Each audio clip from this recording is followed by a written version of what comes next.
हम लोग क्लास 12 के इलेक्ट्रोकेमिस्ट्री देख रहे थे और इस इलेक्ट्रोकेमिस्ट्री में एनसीईआरटी एक्सरसाइज चल रहा था। इस एनसीईआरटी एक्सरसाइज में क्वेश्चन नंबर 5 में चले गए जो कि टोटली बेस्ड है गैल्वेनिक सेल पे। और इस गैल्वेनिक सेल में एक नस्ट इक्वेशन लिखा आता है। नस्ट इक्वेशन बहुत इंपॉर्टेंट होता है किसी भी बोर्ड एग्जाम के लिए, किसी भी कॉम्पिटिशन एग्जाम के लिए। तो ये नस्ट इक्वेशन पे बेस्ड है और इसमें हम लोग क्वेश्चन नंबर 3 में पहुंच गए। 5 का 3, इसमें 5 का 1 देखें, 5 का 2 देखें और 5 का 3 पहुंच गए। 5 का 3 5 के 2 जैसा ही है। क्या है इसमें? ये स्टैंडर्ड रिप्रेजेंटेशन दिया हुआ है किसी भी गैल्वेनिक सेल का। गैल्वेनिक सेल का पूरा फिगर तो हम डिपिक्ट नहीं कर रहे हैं, वो नहीं पिक्चराइज कर रहे हैं। आप उसके लिए थ्योरी क्लास जा सकते हैं। इसमें क्या है, ये रिप्रेजेंटेशन जो लिखा हुआ है उसमें क्या रिप्रेजेंट होता है? देखिए 10 SN2+ बन जा रहा है, Sn से Sn2+ बन रहा है। इससे रिएक्शन हम लिख सकते हैं। रिएक्शन कैसे लिखेंगे? Sn जो सॉलिड था वो Sn2+ बन जा रहा है, एक्वस हो जाएगा ये। तभी इसका कंसंट्रेशन दिया हुआ है, पानी में इतना moles per litre, 1 litre solution में इतना मोल्स है वो Sn2+। और दूसरा रिएक्शन क्या है? H+ से H2 बन रहा है।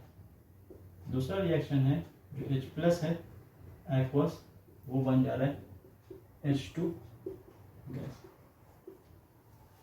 इस तरीके से रिएक्शन हो रहा है। तो ये हाफ सेल रिएक्शन है, ये हाफ सेल रिएक्शन है, दोनों को ऐड कर देंगे फुल सेल रिएक्शन निकल जाएगा।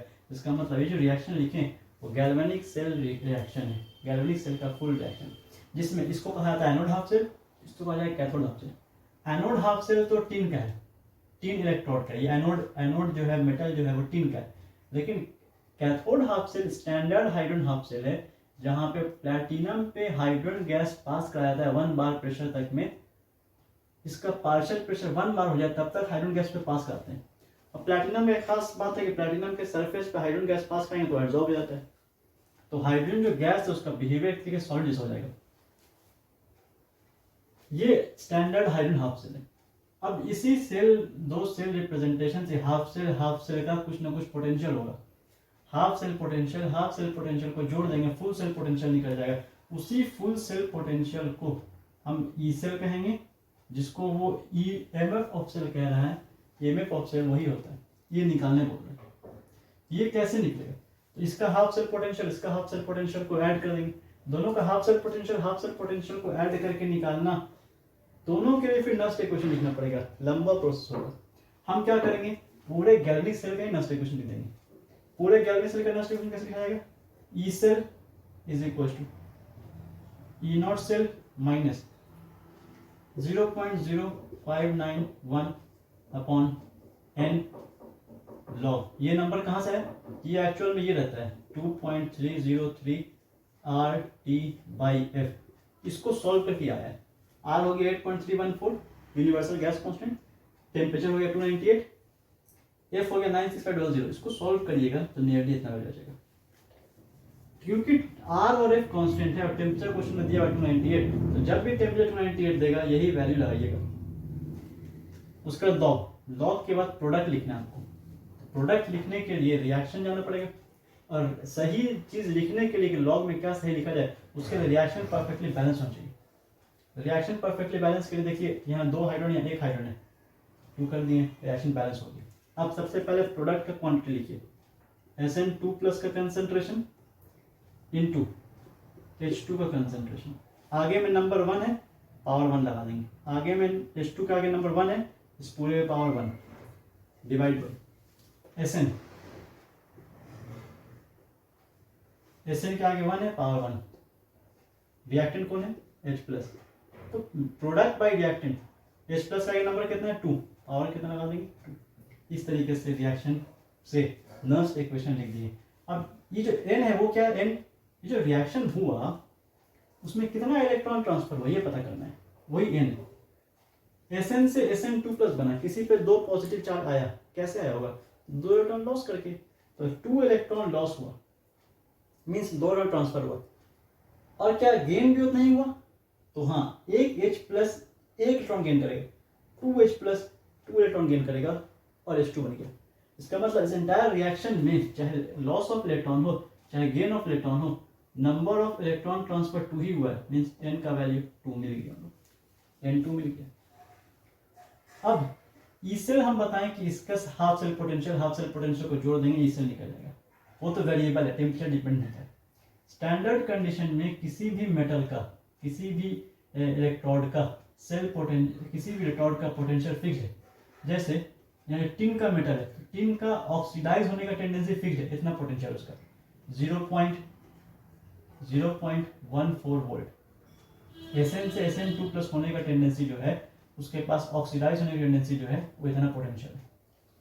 और हाइड्रोजन का रिडक्शन पोटेंशियल जीरो असाइन किया था। हाइड्रोजन का रिडक्शन पोटेंशियल या हाइड्रोजन का oxidation potential is assign to be zero at all temperature. इसको रेफरेंस मान लिया गया, और इसी रेफरेंस को मानते हुए इलेक्ट्रोकेमिकल सीरीज, या फिर आप कह दीजिए 10th के कॉन्सेप्ट के हिसाब से रिएक्टिविटी सीरीज ऑफ मेटल, जिसमें रिएक्टिविटी सीरीज टर्म में पढ़ते थे हम लोग। तो यहाँ इस तरीके से इलेक्ट्रोकेमिकल सीरीज बनाया गया। अब ये जो हाफ ये है, ये एनोड है, ये कैथोड है। एनोड का ऑक्सीडेशन पोटेंशियल कैथोड के रिडक्शन पोटेंशियल को जोड़ देंगे तो सेल पोटेंशियल निकल जाएगा। और एनोड के स्टैंडर्ड ऑक्सीडेशन पोटेंशियल कैथोड के स्टैंडर्ड रिडक्शन पोटेंशियल को जोड़ देंगे तो स्टैंडर्ड सेल पोटेंशियल निकल जाएगा। रैंडम ऑक्सीडेशन पोटेंशियल स्टीन का नहीं पता होता है, रैंडम हाइड्रोजन पोटेंशियल नहीं पता है हम लोग को। ये तो रैंडम जो ऑक्सीडेशन पोटेंशियल है ये वेरिएबल क्वांटिटी होता है, लेकिन जो not like your standard value आपको टेबल में मिल जाएगा।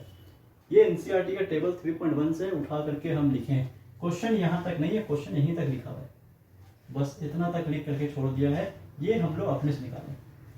इसमें दो काम करना है, नस्ट इक्वेशन लिखना है, ईएमएफ निकालना है। नस्ट इक्वेशन तो लिख दिए तो एक सॉल्यूशन हो गया हम लोग। दूसरा लिखना है ईएमएफ ऑफसेट, ई सेल निकालना है। ई नॉट सेल निकाल सकते हैं। ई नॉट सेल का वैल्यू होगा standard oxidation potential of anode, ये तो एनोड हाफ सेल है, एनोड हो गया, plus standard reduction potential of cathode. Cathode half cell में यही कैथोड बनता है। इस तरीके से हम ये लिख दिए, ई नॉट सेल निकल जाएगा माइनस। अब इसको सॉल्व करना है, बस 0.0591 को 0.06 ले लीजिए नियरली, इजी कैलकुलेशन हो जाएगा। n का वैल्यू 2 ले लिए और अप्रॉक्स में आंसर आ जाएगा। लॉग को लॉग ले लिए। Sn2 प्लस का कंसंट्रेशन, Sn2 प्लस का कंसंट्रेशन इज 0.05 H2 0.05 कैसे लिख दीजिए, कैलकुलेशन आसान हो जाएगा। 5 × 10⁻⁻²। H2 का वैल्यू 1 लेंगे, क्योंकि हाइड्रोजन जो गैस है वो गैस एब्जॉर्ब हो जाता है प्लैटिनम के सरफेस पे। ये प्लैटिनम का इलेक्ट्रोड है, हाइड्रोजन गैस जाके इसके सरफेस पे एब्जॉर्ब हो गया। अब उस हाइड्रोजन गैस का बिहेवियर सॉलिड जैसा हो गया, तो सॉलिड का एक्टिव मास 1 जैसा लेंगे, तो इसका 1 ले लेंगे। Sn सॉलिड है, इसका एक्टिव मास 1 लेंगे। H प्लस का स्क्वायर, तो H प्लस क्या चीज है, H प्लस का क्वांटिटी इतना है।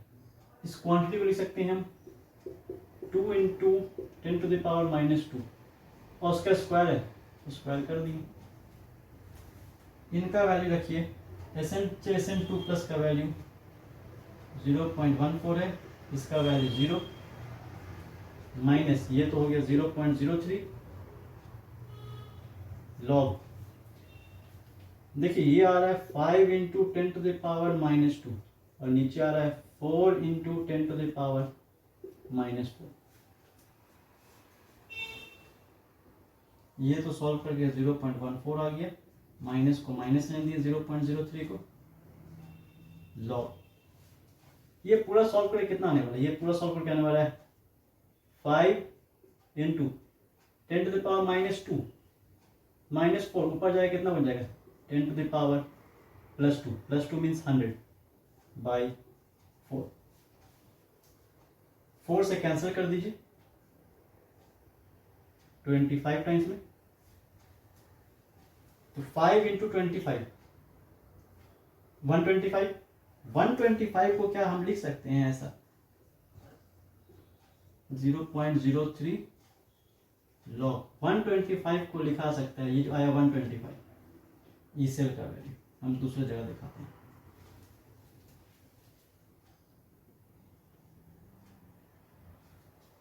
ये जो हम लोगों का ई सेल आ रहा है, ई सेल का वैल्यू 0.14 माइनस 0.03 लॉग 125 को लिखा सकता है 5 का क्यूब, मीन्स 5 इंटू 5। अब क्या होगा, एक प्रॉपर्टी लॉग का अगर आपको याद हो तो इससे पहले वाले क्वेश्चन में बताएं, log x to the power a, ये पावर जो है आगे आके मल्टीप्लाई हो जाएगा और बन जाएगा a log x, तो 3 आके इससे मल्टीप्लाई हो जाएगा, बन जाएगा 0.14, 3 आके मल्टीप्लाई हो जाएगा 0.09 बन जाएगा log 5, और log 5 का वैल्यू 0.8 अप्रॉक्स होता है। मेरे पास एग्जैक्ट कैलकुलेटर तो नहीं है, जस्ट हम एक साइंटिफिक कैलकुलेटर से हम इसको निकाल लेते हैं, log 5 का वैल्यू कितना होगा, और उसके बाद इसको रख देंगे, आंसर आ जाएगा 0.14 माइनस 0.9 इंटू log 5 का वैल्यू साइंटिफिक कैलकुलेटर से देख सकते हैं, और ऐसा क्वेश्चन में आपको इसका वैल्यू दिया रहेगा। एक मिनट,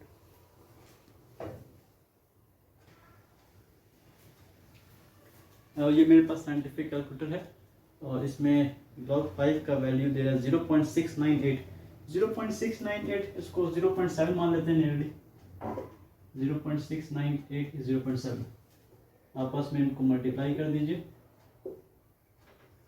तो हो गया ये 63 हो जाएगा, 0.063 सॉल्व करेंगे, जो भी कुछ वैल्यू आया वो ई सेल का वैल्यू हो जाएगा। कितना आ रहा है 0.10 में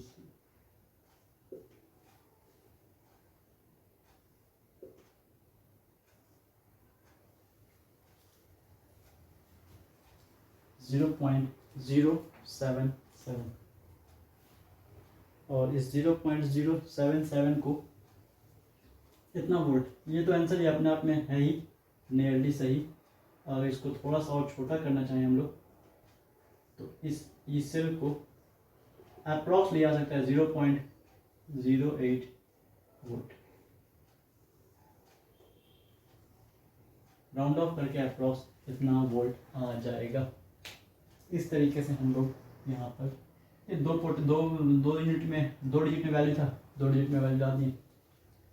इस तरीके से ये क्वेश्चन हो गया, बहुत ध्यान से देखिए इसको तो समझिए, और इसके बाद वाला जो क्वेश्चन है वो भी एक इम्पोर्टेंट क्वेश्चन है, उसको भी देखते हैं। Please note it.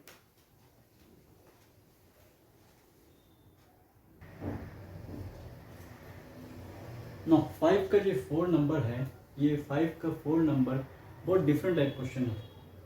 हम लोग स्टैंडर्ड हाइड्रोजन हाफ सेल पढ़ते हैं, ये टॉपिक में है, उसी तरीके से स्टैंडर्ड ब्रोमीन हाफ सेल है ये। तो स्टैंडर्ड ब्रोमीन हाफ सेल को और स्टैंडर्ड हाइड्रोजन हाफ सेल को दोनों को आपस में जोड़ करके एक सॉल्ट ब्रिज कनेक्ट करके एक गैल्वेनिक सेल बना दिया गया, और उस गैल्वेनिक सेल में ये जो स्टैंडर्ड ब्रोमीन हाफ सेल है वो एनोड हाफ सेल जैसा बिहेव कर रहे हैं, और ये कैथोड हाफ जैसा बिहेव कर रहे हैं। एनोड हाफ सेल में क्या होता है, एनोड हाफ सेल में ऑक्सीडेशन होता है। इसका मतलब यहाँ पर जो ब्रोमीन है Br माइनस, ऑक्सीडेशन कैसे हो सकता है, लॉस से। Br का भी लॉस नहीं करेगा, Br2 लॉस करके क्या Br प्लस बनाएगा, ये नहीं होगा रिएक्शन, लॉस ऐसे नहीं होगा। रिएक्शन पहले समझिए, ये एनोड हाफ सेल है, एनोड हाफ सेल में ऑक्सीडेशन होगा, तो Br माइनस जो है वो इलेक्ट्रॉन लॉस करेगा, Br माइनस जो एक्वस कहलाएगा वो इलेक्ट्रॉन लॉस करेगा, और लॉस करके बना देगा Br2। एक ब्रोमीन के पास एक इलेक्ट्रॉन लॉस करेगा, 2 ब्रोमीन हो गया तो 2 से यहाँ बैलेंस कर दिए, 2 इलेक्ट्रॉन लॉस हो गया। उन 2 इलेक्ट्रॉन्स को गेन करने चला गया H+, क्योंकि ये कैथोड हाफ सेल है, कैथोड हाफ सेल में रिडक्शन होगा, और उस रिडक्शन का मतलब होगा गेन ऑफ इलेक्ट्रॉन। तो एक H+ तो एक ही इलेक्ट्रॉन गेन करेगा, ब्रोमीन 2 इलेक्ट्रॉन लॉस किया है, 2H+, 2 इलेक्ट्रॉन गेन करके H2 बना देगा। और इस तरीके से पूरे रिएक्शन में n का वैल्यू 2 हो गया, रिएक्शन में 2 इलेक्ट्रॉन ट्रांसफर हो चुका है। ये सेल रिएक्शन निकाल दिए हम लोग, गैल्वेनिक सेल रिएक्शन। अब Br माइनस से Br होने का टेंडेंसी है, means oxidation potential of bromine, oxidation potential, standard oxidation potential of bromine ion is -1.09। मतलब ये ऑक्सीडाइज होने वाला चीज नहीं है, ब्रोमीन ज्यादा ऑक्सीडाइज नहीं होना चाहता है, नेगेटिव वैल्यू है। ब्रोमीन के पास टेंडेंसी है ज्यादा रिड्यूस होने का, गेन है, गेन करेगा, नॉन मेटल गेन का पोटेंशियल ज्यादा होता है इनके पास, इसीलिए इनका वैल्यू नेगेटिव आता है। हाइड्रोजन का ऑक्सीडेशन पोटेंशियल 0 होता है, चाहे रिडक्शन पोटेंशियल है वो भी 0 होगा।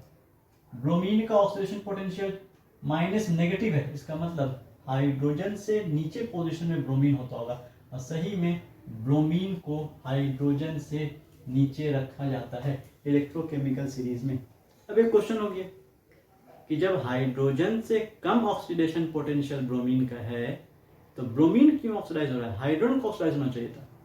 इस सवाल का जवाब आपको इस क्वेश्चन के आंसर के एंड में मिलेगा, इसीलिए हम शुरू में कहें बहुत इंटरेस्टिंग क्वेश्चन है। अब इसके लिए हम पहले सब क्या लिखना है, वो नर्स्ट इक्वेशन लिखना है। नर्स्ट इक्वेशन लिखते हैं। नर्स्ट इक्वेशन कैसे लिखा जाएगा, E cell is equal to E not of cell minus 0.0591 upon n log product by reactant. Product हो गया ब्रोमीन लिक्विड, इसका एक्टिव मास 1 लेंगे, हाइड्रोजन गैस लेकिन इसका बिहेवियर सॉलिड से रहेगा, सॉलिड पे एब्जॉर्ब हो जाता है इसीलिए इसका एक्टिव मास 1 लेंगे, और divide by bromine minus two the power, आगे में नंबर 2 है, पावर बन जाएगा, इनटू H प्लस का कंसंट्रेशन, H प्लस का आगे 2 है, पावर 2 बन जाएगा। इस तरीके से ये नर्स्ट इक्वेशन हम लोग इस गैल्वेनिक सेल के लिए लिख दिए, जहां पे दोनों न्यूमरेटर का 1 वैल्यू हो जाएगा। अब वैल्यू के हिसाब से हम लोग इसको कैलकुलेट करते हैं। E cell, E not cell क्या होगा, standard oxidation potential of anode, means standard oxidation potential of anode यहाँ पे ये है, plus standard reduction potential of cathode, means standard reduction potential of cathode वहां पर ये T not of H plus 2 H2, ये हम लोग लिख दिए ई नॉट सेल के जगह पर। माइनस 0.059 को हम ऐसा लेते आ रहे हैं 0.06 नियरली, n का value 2 log 1 into 1 divide by Br minus का क्वांटिटी दिया हुआ है 0.01 क्वेश्चन में, 0.01 means 10 to power 2, 10 to minus 2, 10 to the power minus 2, इसका स्क्वायर करना है। फिर H प्लस का क्वांटिटी, H प्लस का क्वांटिटी दे दिया 0.03, क्वेश्चन में है 0.03, हाँ तो 0.03 को लेते 3 into 10 to the power minus 2, इसका स्क्वायर। और इन सब को सॉल्व करेंगे तो इसको पहले सॉल्व करते हैं हम लोग, इसका वैल्यू दे दिया है -1.09 प्लस 0, फिर इसको ये हो गया 0.03 लॉग, न्यूमरेटर तो 1 हो गया, ये 10 टू द पावर माइनस 4 हो गया, और ये 9 into 10 to the power minus 4 हो गया, 10 to the power minus 4, 10 to the power minus 4 मिलके हो गया 10 टू द पावर माइनस 8। इस तरीके से लॉग के अंदर का वैल्यू हम लोग को मिल गया। अब एक और चीज दिखाते हैं, एक और बहुत इंटरेस्टिंग चीज, लॉग का एक प्रॉपर्टी, अगर log 1/x है तो आप इसको log x लिख सकते हो, लेकिन आगे लगाना पड़ेगा माइनस, या फिर माइनस log 1/x है तो इसको आप log x लिख सकते हो, रेसिप्रोकल कर दो x/1 तो साइन उल्टा कर दीजिए। तो यहाँ पर ये वही करने वाले हैं, इसको ऊपर लेने वाले, 1 को नीचे लाने वाले, इसको प्लस करने वाले, तो हो जाएगा -1.09, ये तो हो गया खत्म, माइनस को कर देंगे प्लस 0.03 लॉग, इस पूरे को ऊपर लेंगे 9 इंटू 10 टू द पावर -8। ऐसा क्यों किया आपको समझ में आएगा। देखिए लॉग का एक और प्रॉपर्टी, लॉग का एक प्रॉपर्टी क्या है कि लॉग का प्रॉपर्टी है कि लॉग a इंटू बी ये हो जाता है log a plus log b, इस तरीके से। तो ये लॉग a इंटू बी, तो a इंटू बी क्या लेगा log a plus log b। इससे मेरा आंसर काफ़ी नियरली, काफ़ी करीब आ चुका है।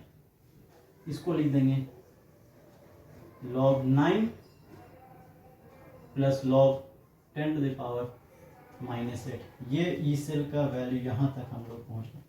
उसके बाद यहाँ पर आते हैं फिर से, और हम लोगों का आंसर बहुत नज़दीक पर है, बस थोड़ा सा आपको सॉल्व करना है। -1.09 प्लस log 9 को लिखिए, log 9 को लिख सकते हैं log 3 का स्क्वायर, और ये जो है वो देखिए इस फॉर्मेट में है। तो क्या होगा माइनस पावर आगे आ जाएगा, -8 आके इससे मल्टीप्लाई हो जाएगा, तो -8 इंटू प्लस -8 log 10 ये हो गया। इस -1.09 को वैसे ही छोड़ दिए, प्लस ये 2 भी आगे आ जाएगा तो बन जाएगा 2 log 3 माइनस log 10 का वैल्यू 1 इंटू 8। उसके बाद -1.09 प्लस log 3 का वैल्यू 0.477, उसको 2 से मल्टीप्लाई कर दिए तो आ जाएगा 0.954 -8। तो ये हो गया -1.09। इनको सॉल्व करेंगे तो आएगा माइनस में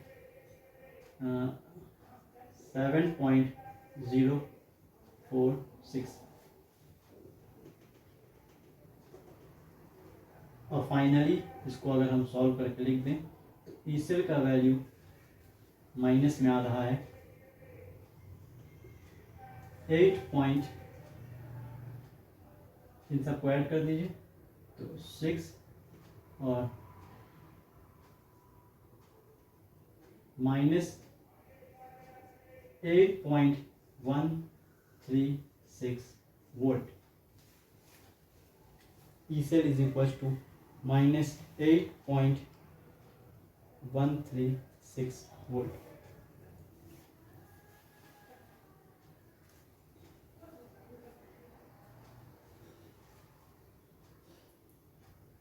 आंसर लेकिन इतना नहीं, कहीं हमने कुछ मिस्टेक की है। ओ इस पूरे से मल्टीप्लाई था एक तो 0.03, वो तो लिखिए प्लस 0.03, ब्लेंडर मिस्टेक।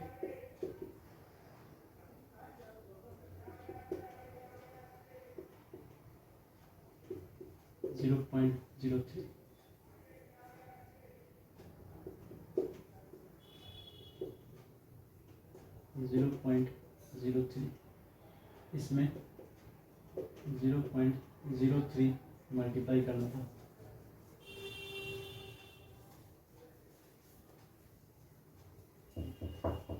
और उसके बाद ये आ गया -1.09, मल्टीप्लाई कर देते हैं इसको तो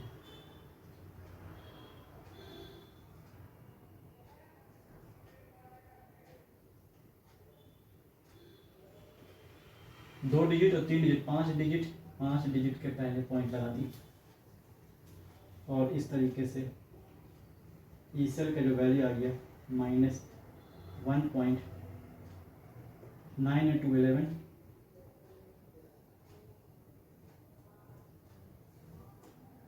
8 3 1 9 1 10 2 1 3 इतना वोल्ट, -1.3, और बुक में एग्जैक्ट लिखा हुआ है -1.31, तो ये हम लोग का अप्रॉक्स सही है।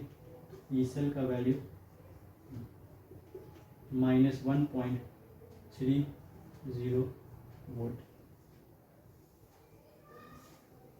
इस तरीके से ये हम लोगों का निकल गया।